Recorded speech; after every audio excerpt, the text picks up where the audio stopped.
Punya rumah sendiri masih jadi mimpi banyak orang Indonesia. Harga rumah naik, cicilan berat, bunga tinggi, bikin banyak masyarakat akhirnya menunda beli rumah. Tapi sekarang, pemerintah mulai tancap gas lewat program baru bernama KUR Perumahan atau Kredit Program Perumahan. Bukan cuma buat masyarakat yang mau beli rumah, program ini juga menyasar developer, kontraktor, sampai toko bangunan dengan plafon kredit jumbo hingga 20 miliar rupiah. Yang bikin menarik, bunganya disubsidi pemerintah sampai tinggal sekitar 6%. Lalu, seberapa besar dampaknya buat rakyat dan sektor properti? Simak sampai habis. Pemerintah melalui Kementerian Perumahan dan Permukiman terus mendorong akses pembiayaan rumah rakyat lewat program KUR Perumahan. Menteri Perumahan dan Permukiman, Marwarar Sirait, menyebut program ini menjadi salah satu inisiatif penting di era pemerintahan Presiden Prabowo Subianto untuk memperkuat sektor perumahan nasional. Program ini tidak hanya membantu masyarakat membeli rumah, tapi juga mendukung ekosistem bisnis perumahan dari hulu sampai hilir. Ada 3 sektor utama yang menjadi sasaran KUR Perumahan, yaitu kontraktor, developer, dan toko bangunan. Bukan hanya pengembang yang diuntungkan, masyarakat berpenghasilan rendah juga mendapat dukungan pembiayaan rumah dengan bunga ringan sekitar 6% per tahun. Program pembiayaan ini mencakup pembelian rumah baru, pembangunan rumah, hingga renovasi rumah lama. Dengan bunga yang lebih rendah, cicilan rumah diharapkan menjadi lebih terjangkau bagi masyarakat. Pemerintah berharap langkah ini bisa membantu mengurangi backlog atau kekurangan kebutuhan rumah nasional yang selama ini masih menjadi tantangan besar di Indonesia. Hingga 25 Mei 2026, realisasi nasional kredit program perumahan tercatat sudah mencapai 16,8 triliun rupiah. Dari angka itu, Bank Rakyat Indonesia atau BRI menjadi penyalur terbesar dengan realisasi mencapai 9,2 triliun rupiah. Artinya, sekitar 54% penyaluran nasional berasal dari BRI. Direktur Utama BRI, Heri Gunardi, mengatakan tingginya penyaluran kredit didukung oleh jaringan BRI yang tersebar luas di seluruh Indonesia. Melihat tingginya permintaan masyarakat, BRI bahkan menaikkan target penyaluran KUR Perumahan tahun ini. Target awal sebesar 8 triliun rupiah, kini ditingkatkan menjadi 12 triliun rupiah. Ini menunjukkan minat masyarakat terhadap pembiayaan rumah murah masih sangat besar. Di sisi lain, pemerintah juga mulai menggerakkan program renovasi rumah rakyat lewat program yang disebut gentengisasi. Program ini bertujuan membantu perbaikan rumah masyarakat sekaligus menghidupkan UMKM produsen genteng lokal. Salah satu daerah yang ikut terdorong adalah Majalengka yang dikenal memiliki banyak pelaku usaha genteng. Pemerintah mencatat kebutuhan genteng untuk program renovasi rumah di Jawa Barat saja mencapai sekitar 12 juta unit. Angka ini membuka peluang besar bagi UMKM bahan bangunan untuk ikut berkembang. Sejumlah produsen genteng bahkan mulai mendapatkan sertifikasi SNI agar produknya bisa masuk dalam rantai pasok program perumahan pemerintah. Artinya, efek program ini tidak hanya menyentuh sektor properti, tapi juga membuka peluang ekonomi baru bagi UMKM daerah. Tidak berhenti di situ, pemerintah juga sedang menyiapkan regulasi baru terkait opsi tenor KPR hingga 40 tahun. Tujuannya adalah untuk meringankan cicilan bulanan masyarakat agar semakin banyak warga mampu membeli rumah. Saat ini, aturan tersebut masih dibahas bersama Kementerian Keuangan, Tapera, OJK, serta industri perbankan dan pengembang. Meski tenor diperpanjang, pihak perbankan memastikan prinsip kehati-hatian tetap dijalankan dalam proses penyaluran kredit. Karena semakin panjang tenor, total bunga yang dibayar juga bisa semakin besar jika tidak dihitung dengan matang. Program KUR Perumahan bisa menjadi salah satu dorongan besar bagi sektor properti Indonesia. Bukan cuma membantu masyarakat memiliki rumah, tapi juga menggerakkan developer, kontraktor, toko bangunan, hingga UMKM bahan material di daerah. Jika berjalan efektif, program ini berpotensi menciptakan lapangan kerja baru dan mempercepat pembangunan perumahan rakyat di berbagai wilayah Indonesia. Namun tantangannya tetap ada. Pemerintah dan perbankan harus memastikan kredit benar-benar tepat sasaran dan tidak memicu resiko kredit macet di masa depan. Ya, kalau diperlukan ya untuk siap untuk mensupport dari segi pendanaan. Jadi artinya pendanaan nggak ada isu. Nah, tadi kita mengkritisi bahwa kita ingin bagaimana program gentengisasi Presiden Prabowo. Kenapa gentengisasi? Ya, Presiden Prabowo ini hatinya sangat baik bagi rakyat. Rakyat itu jangan panas ya, jangan ini ya. Nah, buat bagaimana lebih baik, tetapi juga bisa menggerakkan ekonomi. Kemudian juga estetikanya yang baik. Jadi saya pikir faktor-faktor itu Pak Gubernur, Pak Sekda, Jawa Barat, dan Pak Bupati sudah bagus pemberdayaan UMKM. Ya, udah ada berapa perusahaan yang UMKM yang lolos dari SNI-nya? 8. Nah, ternyata bisa kok UMKM kita lolos SNI. Ya. Ya, artinya juga punya daya saing yang tinggi juga ternyata. Walaupun tidak semua ya Pak ya. Ya.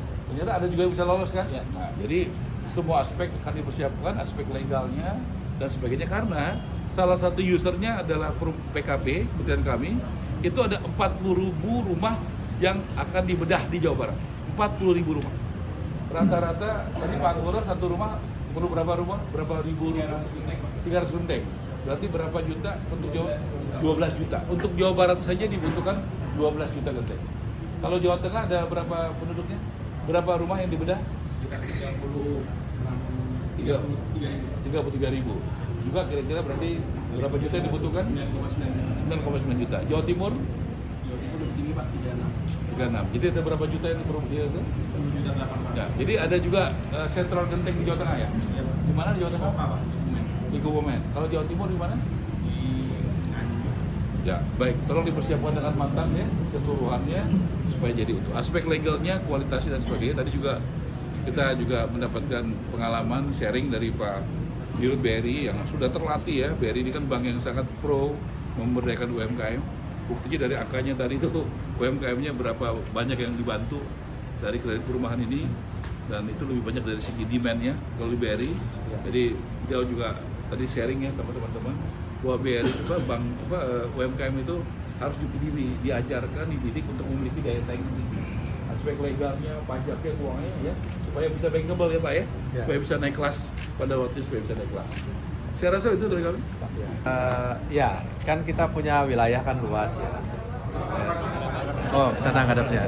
Aduh. Oh, mundur lagi. Tengahnya Pak, tengah. Oh, tengah. Ya, punya wilayah yang luas dari Sabang sampai Merauke. Kan beruntung BRI ini punya cabang banyak ya. Tersebar di seluruh Indonesia, 7.500 cabang lebih yang terdiri dari cabang dan juga unit gitu ya. Jadi artinya pemerataan ini harus terjadi, harus dijalankan sesuai dengan sebaran titik-titik cabang. Ini masyarakat ataupun juga nasabah bisa mendatangi cabang kita yang memang luas kan, ada di mana-mana, dan program ini berlaku di semua cabang. Silahkan, monggo. Dari Tapera akan mengusulkan, nanti kita putuskan di komite untuk komisionernya. 40 tahun itu bukan untuk didiskusikan, tapi untuk dijalankan. Nanti itu salah satu opsi, bisa 10 tahun, 15 tahun, 20 tahun, 30 tahun, 40 tahun. Berarti regulasinya ada yang dirubah Pak? Dari regulasi yang pastilah, ya kan nggak ada 40 tahun ya pasti dirubah. Itu targetnya rampungnya kapan Pak regulasinya? Secepatnya. Kita kan harus memberikan kebaikan kepada rakyat ya. Tentu, tapi tata kelolanya itu kita minta dari Komisioner Tapera, usulkan kepada kita. Kita akan rapat untuk mendengarkan presentasi daripada mereka. Sesudah mereka, saya minta ketemu dengan perbankan, ketemu dengan developer, ketemu juga dengan konsumen. Gini. Jadi mungkin pemerintah akan memberikan tenor yang lebih panjang. Tapi kan nggak mainly semua dipakai 40 tahun ya. Ada yang 10, sesuai kebutuhan lah, sesuai kebutuhan. Ya. 10 tahun, 20 tahun, 15 tahun, 25 tahun. Dan kadang-kadang kalau saya melihat ya pengalaman selama ini kalau KPR di bank itu walaupun kita kasih 25 tahun, 20 tahun, rata-rata 10 tahun udah lunas gitu. Ya. Kami ucapkan terima kasih kepada Pak Menteri dari program BSPS. Kami mendapatkan kuota cukup signifikan, ada 40.000. Ya, dari sisi UMKM pengrajin genteng saja berarti 40.000 dikali 300, ada 12 juta genteng yang harus kami persiapkan. Dan untuk kesempatan pertama kami siapkan ada 45 pengrajin genteng di Jatiwangi, Majalengka. Kami sudah lakukan pembinaan agar kualitasnya juga diperhatikan. Dari 45 kami ajukan ke Balai Besar Keramik, ada 8 yang sudah mendapatkan sertifikasi SNI dan 37 sedang kami bina lagi. Mudah-mudahan ke depan UMKM bukan hanya ikut serta di dalam program BSPS, ya ada juga program Rutilahu di Pemda Provinsi Jawa Barat dan ada juga program Rutilahu di Pemda kabupaten kota masing-masing, ya, tapi juga UMKM ke depan bisa bersaing, sehingga harapannya UMKM bukan hanya dibantu oleh pemerintah, tapi UMKM bisa bersaing di pasar. Bang, Harapannya seperti itu. kira-kira butuh pendanaannya satu UMKM kira-kira berapa kalau untuk pelatihan? Ya, contoh untuk yang di Majalengka ini, satu kenteng itu kurang lebih harganya ya di 2.400. Ya, tiap hari kita menyiapkan 1 juta kali 2.400 berarti 2,4 miliar. Ya, untuk 1 juta genteng itu butuh modal di 2,4 miliar dan itu difasilitasi oleh BRI dan BJB. Dan kami terima kasih juga ke Pak Menteri karena Pak Menteri sudah menyiapkan skemanya. Jadi ini paket lengkap, bukan hanya dari sisi demand tapi dari sisi supply-nya juga difasilitasi dengan kredit program perumahan yang rate-nya itu sangat bersaing di 7,5%. Saya kira ini waktunya UMKM menjadi tuan di negeri sendiri. Demikian. Terima kasih. Ya, ini tuan rumah kasih kesempatan biar dari daerah bangga ya. Bupati Majalengka. Ya, baik, terima kasih. Selaku Bupati yang memiliki sentra industri genteng di Majalengka, tepatnya di Kecamatan Jatiwangi, kami atas nama pemerintah Majalengka sama masyarakat Majalengka mengucapkan terima kasih kepada kebijakan Pak Presiden dengan digitalisasinya ditindaklanjuti diperjelas oleh Pak Menteri PKP, dan saya yakin kelesuan yang hari ini terjadi di genteng, di industri genteng ini akan semakin menyala kembali. Ya, untuk itu doakan agar ini bisa lancar, sukses, dan pada akhirnya sentra industri genteng di Majalengka, tepatnya Jatiwangi, bisa produknya seperti zaman dulu lagi. Nah, untuk standarisasi gentengnya sendiri sudah sebagus apa Pak? Ya, UMKM tadinya kami tidak berpikir SNI, namun hari ini ketika kami diminta ya memenuhi itu, maka kemudian kami mengikuti Pak. Ya, dari UMKM yang sudah ada sudah mendapatkan SNI 8, tinggal 37 sekarang lagi berproses. Ya. Oke, terima kasih.